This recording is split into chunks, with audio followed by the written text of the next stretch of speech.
আসসালামু আলাইকুম ওয়া বারাকাতুহু। সূরাতুল বাকারা আয়াত নাম্বার 67 তা 68। আউযু বিল্লাহি মিনাশ শাইতানির রাজীম। বিসমিল্লাহির রহমানির রহিম। وَإِذْ قَالَ مُوسَى لِقَوْمِهِ إِنَّ اللَّهَ يَأْمُرُكُمْ أَن تَذْبَحُوا بَقَرَةً قَالُوا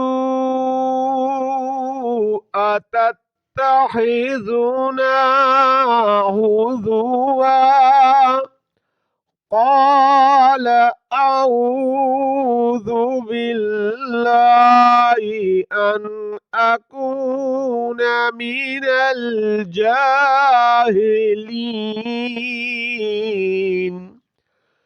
قالوا ادع لنا ربك يبين لنا ما هي قال إنه يقول إنها بقرة لا فارض ولا بكر عوان بين ذلك فافعلوا ما تؤمرون.